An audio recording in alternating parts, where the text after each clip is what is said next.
Bien, buenas. Yo soy el doctor Guillermo Vargas y me dedico al control de enfermedades crónicas como diabetes mellitus, hipertensión arterial y soy médico.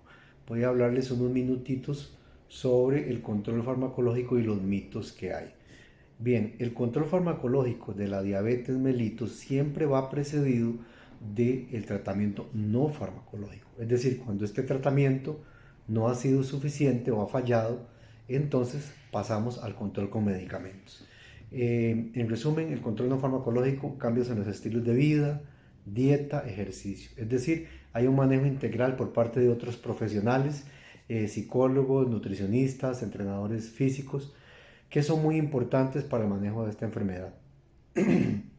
Cuando todo esto no ha dado por resultado que la glicemia llegue a los valores meta esperables, la glicemia es el azúcar en la sangre, el valor meta es de 60 a 100 en ayunas o menor a 140 2 horas postprandial o 2 horas después de comer. Son medidas que les ponemos un asterisco en pacientes mayores, las flexibilizamos un poco. O sea, son medidas que son muy individuales, pero por rango general o por norma general se manejan en estos parámetros. Vamos a hablar de dos medicamentos. La insulina. La insulina es una hormona que producen las células beta del páncreas y que le permite al azúcar, que es el carbohidrato más frecuente en la naturaleza, y es como la gasolina, es lo que nos da energía. Le permite al azúcar incorporarse a los órganos y específicamente a los órganos, a los tejidos y dentro de los tejidos a las células. Entonces la insulina cuando está en deuda, cuando hay un déficit de insulina o cuando es resistente los tejidos periféricos a la insulina, entonces el azúcar se acumula en la sangre, no puede incorporarse a sus tejidos. En otras palabras, la persona diabética con el azúcar alto en la sangre tiene el azúcar alto en la sangre, pero está bajo dentro de las células. Y esas células, por ejemplo, el tejido cerebral, las neuronas, son muy sensibles a cambios, a baja cantidad de azúcar en la sangre o dentro de las células. Entonces el paciente que va a experimentar al tener menor energía disponible, la tiene disponible pero no la tiene disponible porque no hay insulina. Entonces el paciente va a experimentar sed, sequedad de boca, mucha orinadera o micción frecuente, mucha hambre, muy cansado, muy agotado, fatigado, con visión borrosa, que son cambios agudos porque no le está llegando la energía. ¿Ok? Eso va a producir la ausencia o la resistencia o el déficit de insulina. De manera que la insulina como medicamento no puede ser malo porque ya tu cuerpo lo produce. Entonces es algo necesario.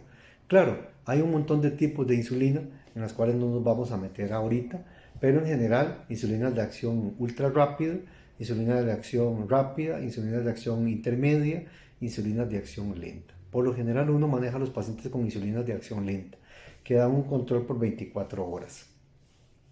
Entonces, lo más importante con la insulina es que la dosis sea la adecuada. Generalmente la dosis es de 0.2 a 0.4 unidades por kilo de peso, pero eso va a variar en cada paciente de acuerdo al déficit que el paciente tenga.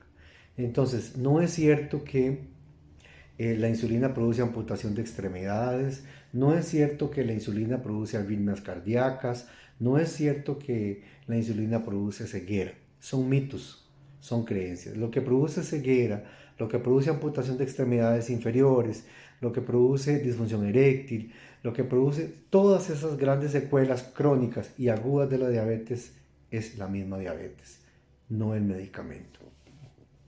Y el otro gran medicamento que tiene más de 80 años de estar en el mundo es una biguanida, por su formulación química. Es un medicamento que se llama metformina, que la usamos en todos los pacientes diabéticos con una única contraindicación, que es la insuficiencia renal, en cuyo caso adaptamos la dosis, eventualmente la eliminamos, y que tiene un efecto secundario reconocido muy frecuente en algunos pacientes, que es un poquito de diarrea en algunos pacientes o de colitis.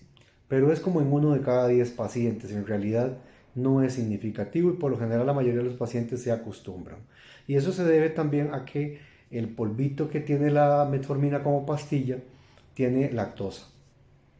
y eso a veces en algunos pacientes produce este efecto.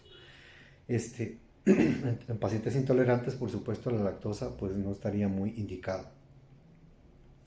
Y esos son los dos medicamentos más importantes. Por supuesto que hay otros. Están los inhibidores de la DPP4, que son esos que terminan en gliptina, como sitagliptina, vinagliptina, donde tenemos Janomed o Januvia, o tenemos Galbusmed o Galbus, o tenemos Halramed, o tenemos en fin, hay muchas otras medicamentos. Estos medicamentos entonces no son malos, actúan solo cuando hay hiperglicemia por lo general. Tenemos otra categoría de medicamentos como por ejemplo las sulfanilureas, dentro de los que tenemos la glicacida, la glimepiride, y estos medicamentos sí producen hipoglicemia. Entonces ahí las dosis tienen que ser un poco más estrictas. Pero si los medicamentos están bien indicados y si el paciente está bien educado y sabe cómo combatir el azúcar bajo o los síntomas de hipoglicemia como sudoración, lenguaje arrastrado, pues entonces el paciente no va a tener ninguna consecuencia. Las consecuencias vienen dadas siempre por la diabetes y no por la medicación. Y cuando hay efectos secundarios de la medicación, temidos o mitos, se deben a que el paciente no es un paciente educado, que no está siguiendo un control adecuado o que el médico no está siendo asertivo. Entonces es muy importante tener un manejo integral, siempre incluir a otros profesionales. Espero que esta inducción les haya servido y muchas bendiciones a todos.